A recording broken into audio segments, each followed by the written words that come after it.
Terapia. Se você nunca fez, provavelmente você conhece alguém que faz ou então você já ouviu falar. Hoje em dia se fala muito nesse termo, coisa que não se falava há um tempo atrás. Então, vamos falar mais um pouquinho nesse vídeo. Vem comigo. Gente, terapia é uma coisa que como eu gosto de falar nesse assunto. Eu sempre gostei muito de falar sobre terapia, eu sempre gostei muito de fazer terapia. Tanto é que me tornei terapeuta e eu sempre gostei de desmistificar esse assunto da terapia. E desde criança eu gostava de conversar com terapeutas e psicólogos, eu me interessava por eles. Eu lembro que eu não podia ver um terapeuta assim que eu já me interessava. Sempre fui meio, né, gente, maluquete das ideias de me interessar por esse tipo de assuntos. Eu era realmente uma curiosa, assim. Eu tinha uma tia que era psicóloga e eu gostava de perguntar para ela como que funcionava, assim. Eu tinha uma curiosidade, eu gostava já desse processo de autoconhecimento. Eu pedia livros, assim, para ela, para poder ler. Eu era muito fascinada e muito curiosa já com esse tipo de assunto. Mas eu me lembro que era, quando eu era criança, um assunto meio tabu. As pessoas ficavam meio assim, achando que terapia era uma coisa específica para um tipo de gente. E eu já tinha um olhar de tipo, não, deve ser legal você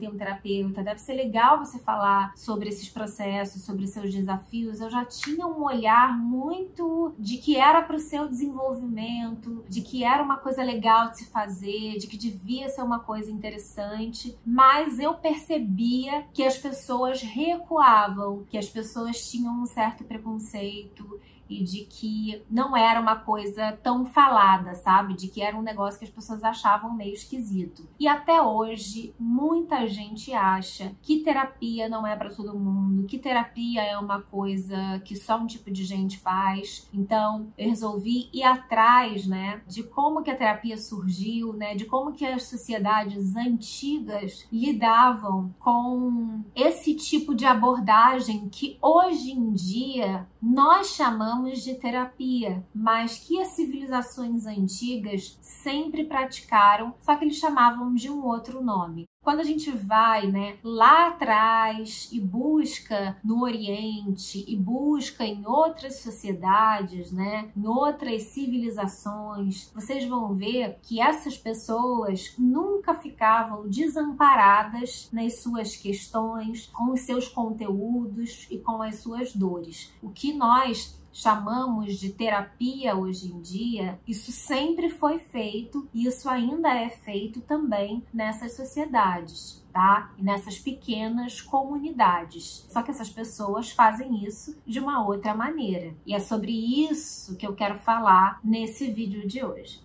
Quando a gente traz aqui para o Ocidente, né, quando a gente traz questões de saúde mental, questões de sofrimento psicológico, e a gente nomeia isso, se dá o nome de terapia, e quando se estuda isso dentro de uma faculdade, isso é recente, né, vocês vão ver que isso é muito recente, se dá um outro nome de psicanálise, né, ou de psicologia. Então, tudo isso é muito recente. Mas as pessoas nunca ficaram, em outras civilizações mais antigas, abandonadas com as suas questões emocionais. Por exemplo, na África você vai ver uma variação muito grande de práticas terapêuticas em relação a esses sofrimentos mentais e psicológicos. Os anciões, né, dessas sociedades, eles têm um papel fundamental ali, porque são as pessoas mais sábias, são as pessoas mais vividas e que tem uma sabedoria muito maior. Então, o papel deles ali é de aconselhamento, é de orientação. Então, as pessoas que estão precisando de algum tipo de conselho e que estão passando por uma questão de sofrimento emocional, de sofrimento mental, vão em busca dos mais velhos, vão em busca das pessoas que têm mais conhecimento, que já passaram por mais experiência do que elas. O papel também dos rituais, o papel da dança e da música também são ferramentas terapêuticas para toda essa tribo, para toda essa sociedade que se forma ali, e tem toda uma simbologia também para que sejam recursos que essas pessoas possam acessar, e são ferramentas de cura também para esse povo. Então, quando você chega ali na África, você vai ver em comum esse aconselhamento, os mais velhos tendo esse papel em guiar os mais novos. Eles têm um desempenho fundamental de aliviar o sofrimento de quem está precisando, para que essas pessoas possam, ao invés de serem abandonadas ali, né, e ficarem naquela solidão, possam atravessar, né, a vida com amparo. Então, se isso não é terapia, né, se isso não é uma ferramenta e uma forma de amparar, eu não sei o que é. É uma coisa que já faz parte da comunidade deles, já faz parte da cultura deles, é uma orientação, né? É uma prática espiritual e terapêutica e filosófica ao mesmo tempo que já está completamente integrada. Aquilo faz parte. Uma pessoa em sofrimento não fica sem aconselhamento e não fica sem orientação. Então isso é de uma beleza, né, que é sem tamanho.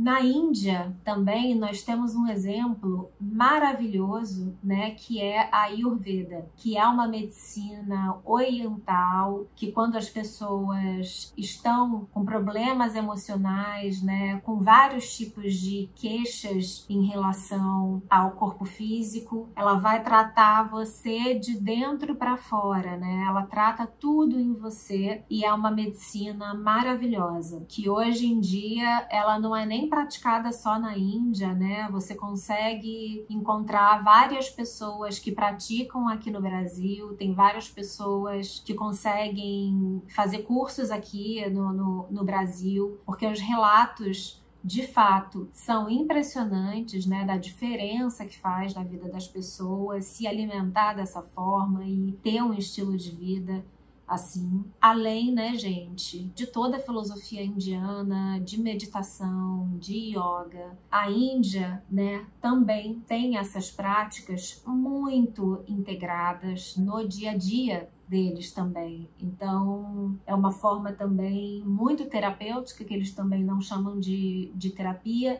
mas a própria meditação tem efeitos hoje em dia, quando você vê um estudo de como que fica o seu cérebro antes e depois de meditar, é uma coisa muito impressionante. Eles não sabiam de nada disso. A meditação, ela é também milenar e hoje em dia a gente sabe de todos esses benefícios. Mas quando tudo isso começou a ser feito por vários outros motivos, né? Muito mais espirituais do que qualquer outra coisa.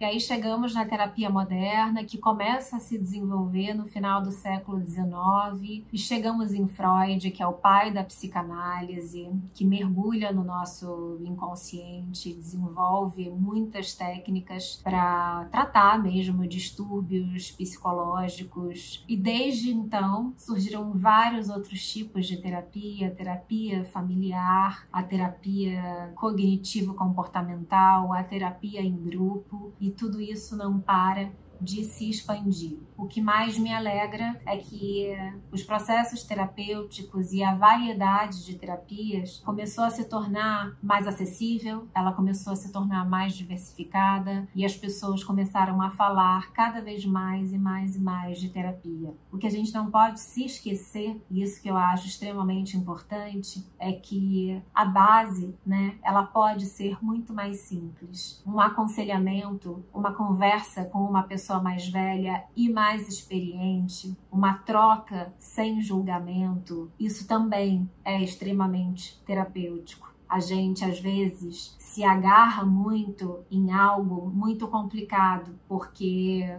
lá no século XIX, quando surgem as universidades, graduação, que é uma coisa muito eurocentrada, e a gente começa a achar que tudo precisa vir de uma universidade, ou então que tudo precisa vir sempre de algo europeu, graduado e coisas assim, a gente se esquece de que algo que pode ser extremamente simples e extremamente puro sempre funcionou também. Você pode optar por coisas que são muito desenvolvidas e são muito modernas, mas também você pode optar por algo que pode ser simples e também pode ser muito efetivo, porque a nossa ancestralidade também foi muito amparada e também não ficou abandonada. Então, que a gente saiba, né, equilibrar essas duas coisas, porque às vezes é muito importante que a gente faça o básico e faça com o que a gente tem. O mais importante é que você não fique desamparado e que você não fique sem ajuda, porque não faz sentido ficar sozinho com a sua dor. Terapia é maravilhoso e às vezes ser ouvido por uma pessoa que está disposta a te ouvir, né? Sem julgamento. Hoje em dia nós temos tantos recursos, tantos acessos, né? Inclusive no nosso curso, Autoconhecimento para Iniciantes, que é 100% online, 100% gratuito. Nós temos um link com vários números de pessoas que fazem esse trabalho gratuitamente e a um preço acessível. Você pode buscar ajuda lá, você pode assistir o nosso curso gratuito também, que tem muitas ferramentas de autoconhecimento lá, e também continuar assistindo, claro, o nosso canal aqui para que você se desenvolva e se fortaleça cada vez mais. Um beijo e até o nosso próximo vídeo.